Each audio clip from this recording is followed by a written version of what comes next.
सभी को मेरा नमस्कार। आज है 27 फरवरी। तो आज के वीडियो का टॉपिक है डेली करंट अफेयर। तो चलिए स्टार्ट करते हैं करंट अफेयर्स। तो सबसे पहले हम बात करते हैं दिवस से। हाल ही में एनजीओ दिवस कब मनाया गया?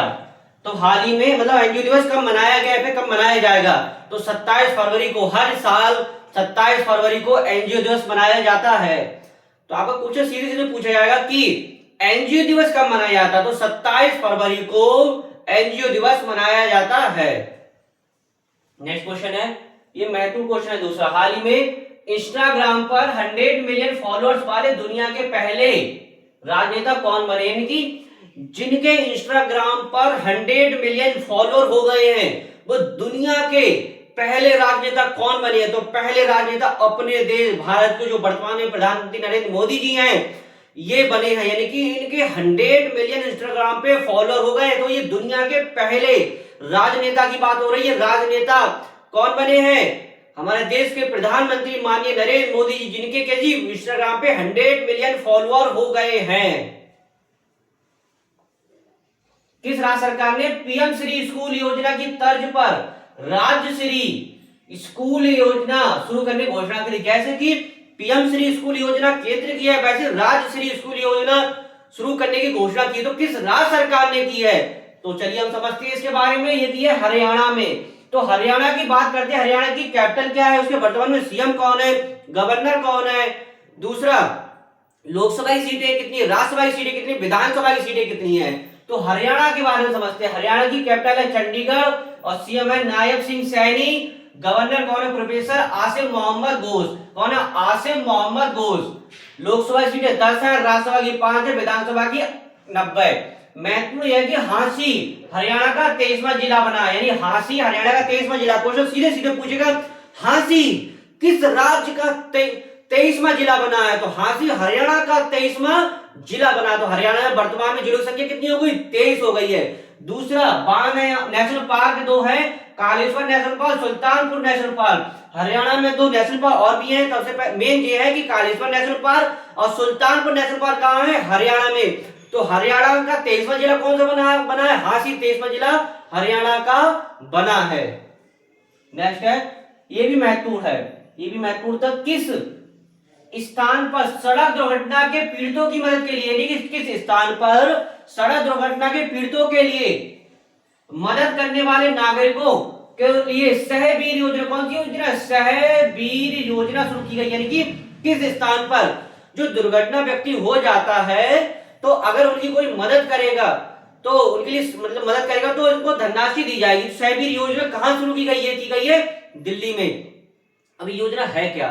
ये योजना है क्या कि जैसे कि आप कहीं देखते हैं कि दुर्घटना हो जाती है, तो दुर्घटना में अगर कोई व्यक्ति दुर्घटनाग्रस्त हो जाता है, तो अगर उस व्यक्ति कोई मदद कर पहले करता था तो इसको डर रहता था कोई इसकी कंप्लेंट ना करते, पूछे जाएगा, पूछा बहुत करती थी। लेकिन अब क्या है, अगर कोई व्यक्ति दुर्घटनाग्रस्त पीड़ित को विद इन 1 घंटे के आवर अगर हॉस्पिटल में पहुंचा देता है, तो दिल्ली सरकार उसके लिए 25,000 रुपए की धनराशि देगी और प्लस उसे प्रशस्ति पत्र देगी। तो दिल्ली सरकार ने ये योजना शुरू की है, वीर सही योजना। ये बहुत अच्छी योजना है, क्योंकि इसमें अगर कोई व्यक्ति किसी मदद करेगा तो उसे 25,000 धनराशि और प्रशस्ति पत्र दिया जाएगा। इसमें एक गोल्डन आवर समय, यानी कि विद इन 1 घंटे के अंदर व्यक्ति को पहुंचाना होगा, पहुंचा दिया जाएगा, तो उसे क्या जी गोल्डन आवर बोलेंगे। तो किस सरकार ने शुरू की गई है?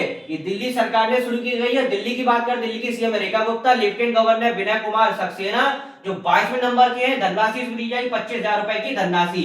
गोल्डन आवर मतलब होता है 1 घंटे का जो समय होता है उसके अंदर।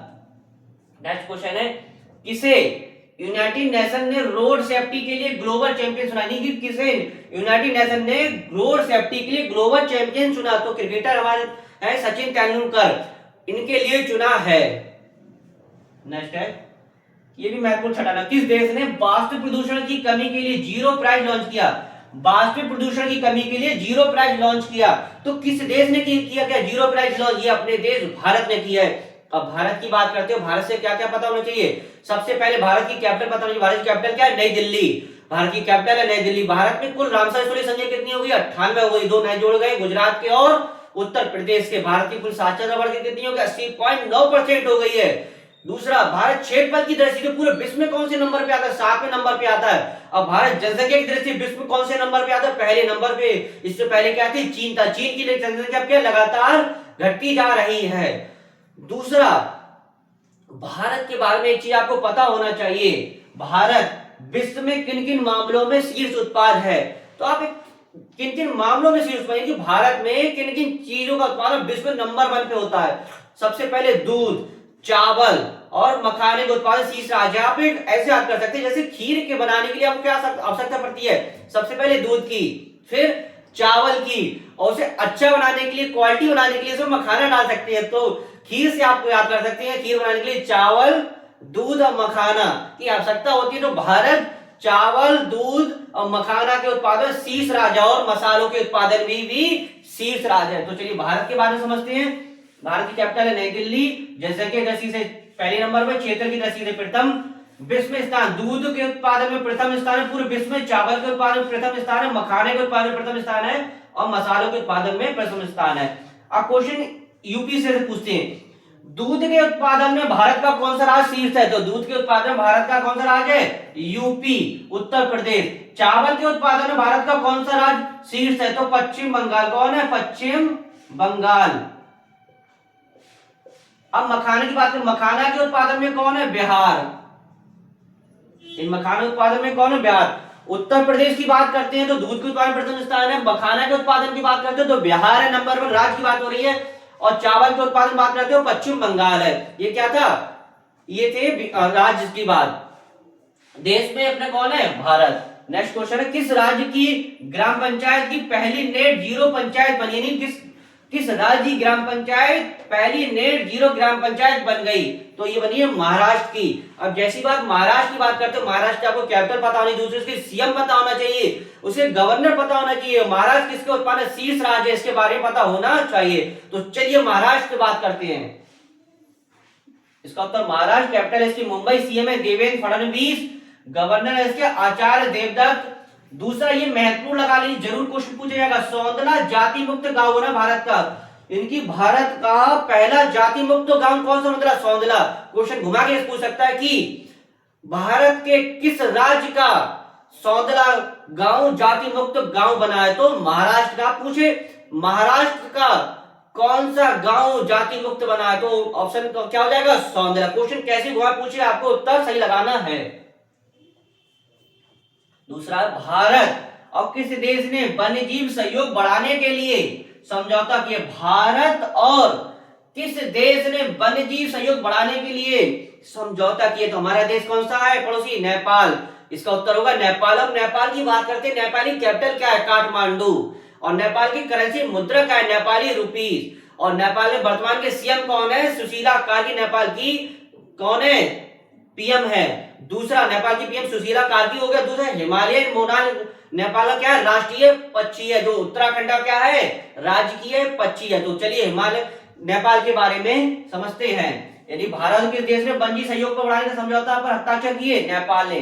नेपाली कैपिटल क्या? काठमांडू। मुद्रा क्या? नेपाली रुपी। पीएम कौन है? सुशीला कार्की। क्वेश्चन सीधे सीधे पूछ लेता है कि नेपाल के वर्तमान में सीएम कौन है? सुशीला कार्की। दूसरा, वेरी वेरी मोस्ट इंपोर्टेंट है, महत्वपूर्ण है ये, सूर्य किरण अभ्यास। जो सूर्य किरण अभ्यास भारत और नेपाल के बीच होता है। क्वेश्चन सीधे सीधे पूछेगा कि सूर्य किरण अभ्यास किन दो देशों के बीच होता है? तो सूर्य किरण अभ्यास भारत और नेपाल के बीच होता है। क्वेश्चन फिर से रिपीट कर रहे हैं, भारत और नेपाल के बीच कौन सा अभ्यास होता है? तो भारत और नेपाल के बीच सूर्य किरण अभ्यास होता है। सूर्य किरण अभ्यास भारत और नेपाल के बीच होता है।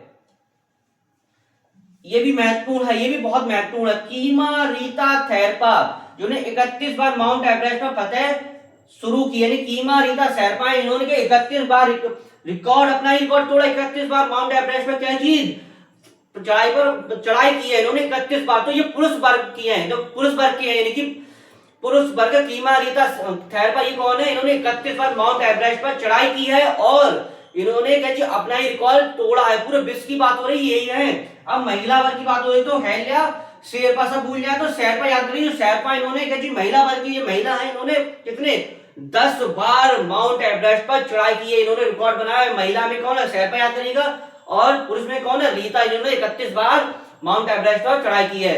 तो आज आपने क्या समझा, डेली करंट अफेयर, शाम को हमारी पॉलिटी क्लास कर लें, आप देख सकते हैं। इस साथ वीडियो समाप्त करते हैं। वीडियो अधिक से अधिक लाइक कीजिएगा, शेयर कीजिए, कमेंट कीजिएगा। इसके साथ वीडियो समाप्त कर नेक्स्ट टॉपिक के साथ मिलेंगे। धन्यवाद।